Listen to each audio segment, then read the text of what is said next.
Have we passed gaming's golden age? Some may think that that's a silly thought, while others will agree without a single thought otherwise. But was it really a golden age, or more of an age of passion and effort? But first, let's define how long. Personally, I see it as around 2000 to 2012. Some people will say 1996 to 2015 as well, but for me, the best time was those 12 years. We had some industry-defining games that people still compare everything else to these days. We had Halo, the peak of COD, BioShock, Minecraft, StarCraft 2, Borderlands, Skyrim, Fallout, Gears of War, Dead Space, Half-Life, GTA, Saints Row, Far Cry, Assassin's Creed, Left 4 Dead, Mass Effect, and Portal. Not only were the games at this time amazing, but also special care and attention was put into marketing and the face of the game before and after launch. We see it now. Look at all the documentaries that come out for these games about Valve doing the different games that they've done. Bungie releasing their vid docs for the making of Halo 3 and the development of Halo 2 and how much of a shit show it was. It wasn't a company going, hey, look how great we are, you should come work for us. It was more like, hey, we're people too, and this is how it happened. Look at the trailers for Halo, the Believe ad campaign that I still rewatch to this day, the PS4 release trailer, Destiny's trailers, COD's trailers even. When things were hyped up, they were usually delivered on. If there were issues, they tended to be fixed not long after. We reached the refinement of most concepts. Multiplayer was nearly perfected in terms of content and progression. Campaigns had love and care put into them, and occasionally bonus modes or features were thrown in. We had zombies, Forge, custom game, everything like that. But also, we had the massive growing sentiment of community with each game. At this time, YouTube was starting to become more popular, so you saw not only YouTubers becoming popular, but in turn bringing popularity to certain games and game modes that people may not have known about. It felt like it was a community of everyone that loved and cared about these games. But then, something happened. Who truly knows what shifted to take us where things are today? Broken games on release, where we wait months, if not years, for it to get to an acceptable standard. Content locked off behind paywalls to drain you of any money you have left. Exploits and hackers galore for multiplayer games. Even botting has started to explode way more than it used to be. Multiplayer games are plagued with bots. Companies getting into way more scandals and drama and just generally getting heat from their community and not really caring. Sure, they release a copy-pasted, "we're sorry and we will strive to do better next time" tweet, but it's not like it changes anything. Half the time, it feels like the next thing they go on to make is worse simply out of spite. Why does it seem that gaming in general degraded so fast after its peak? I think it's due to the wider world starting to see the gaming industry as a much more lucrative market than it was first considered as, especially with the introduction of the Xbox 360, the PlayStation 1, 2, 3, and 4. We saw millions of dollars being made on home consoles. Now, like Hollywood, games will be teased with the names of big actors that you may or may not know, or better yet, from the people who brought you X. Even though usually it's a completely different studio than the original one that made it, and it's only about 2 people that originally made the first game. It feels like the industry was corporatized and changed just to milk people of their money, and that's about it. Now, it may be my rose-tinted glasses, because I do wear these nice glasses, but things just seem better. Games were factually better, mind you, on release compared to how they are now. Things at least functioned on release. Not to mention, companies didn't get involved in nearly as much controversy and scandals as they do now. But that could also be just because of how society has changed, where, You gotta have a new issue of the day every day, or else what's the point of living if you're not standing up for justice somewhere? Not only that, but back then when you bought a game, you owned it. Not any of this having to install 3 different launchers, need to make sure you have an always online activity so they can check the value of the game to be like, yep, that's a legal copy, you're good to go, Buccarino, go on and play your single player game. The industry as a whole lost something important: passion. Now every release just feels like an office worker coming in to hand you paperwork. It feels cold, almost cynical at this point. Or maybe that's just me, I don't know. Now, don't get me wrong, don't get confused by what I'm saying. There's still passionate people in the industry, hundreds of thousands of them in fact, but I can only imagine not many of them are in higher up positions. That simply doesn't make the money anymore.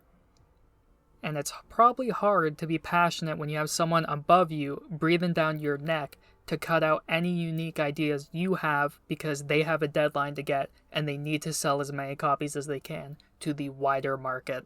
I think in the end, that mixed with the current crunch time that we've seen be inflated more and more as the years go on, would drain you quite quickly of any passion you have left for the industry.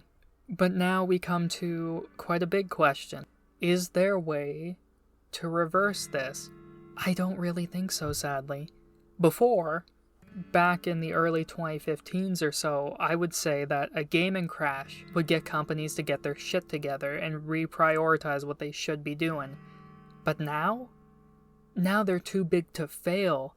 They're insulated from any market crash, really, that would happen due to it being too big to fail. So much money gets pumped into the industry every year. It cannot fail. No one would let it happen. They've invested too much money. But what happens if there was a gaming crash, if it could even feasibly happen? I think realistically, it would probably only hurt, if not destroy completely, the smaller studios, the AA or even the indie or single A studios that we've seen. And really, they're the only ones, except for a few larger big companies, that are trying desperately to keep passion in gaming.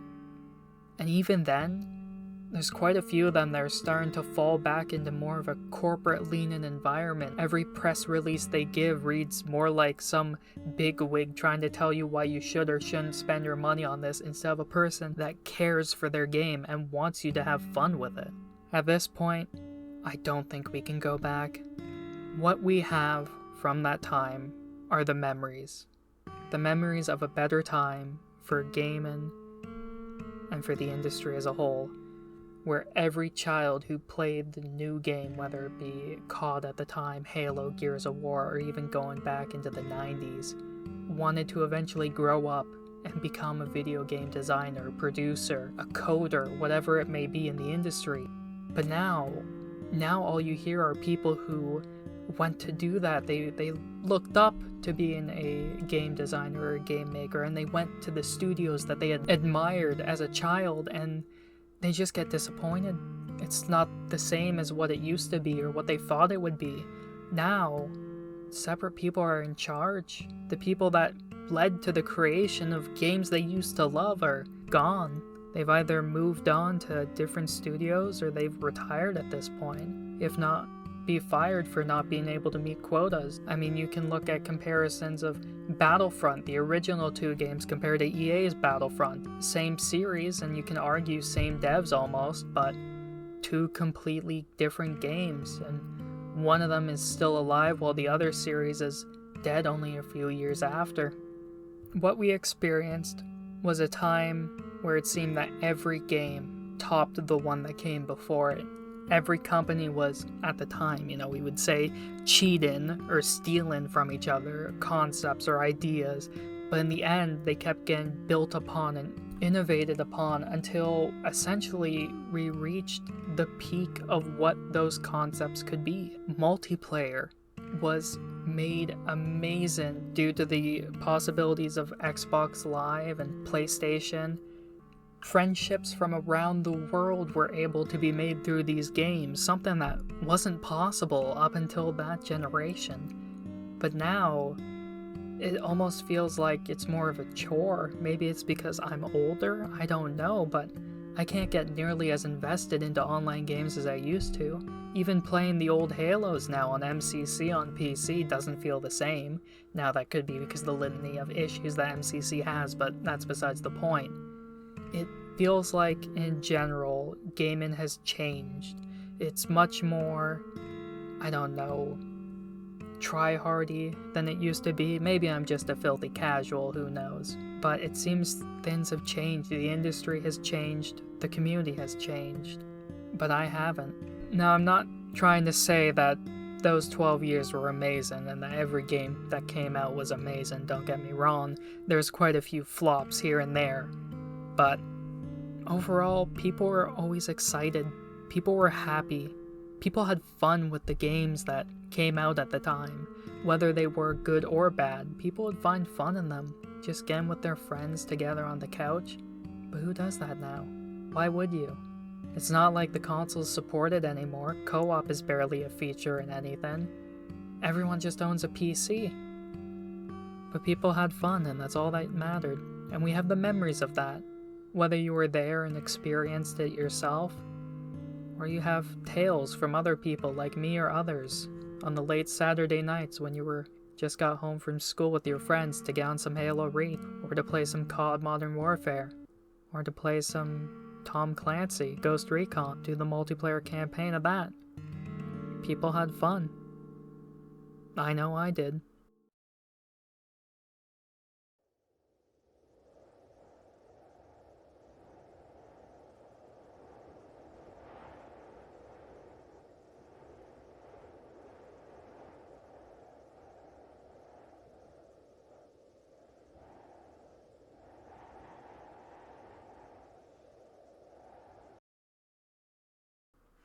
Sorry this turned out to be more of a ramble, but I scripted it all out. It took me a few days where I was going back and forth on this, debating whether or not I was being unfair to current gen or not, but as I passed the script around, as I got people to proofread it, as I realized quite a few of my friends and others shared the same sentiment, I realized I may as well just put it out there. I end up rambling more often off the script than I planned to, and I'm going to try and cut that down a little bit so it's not nearly as bad.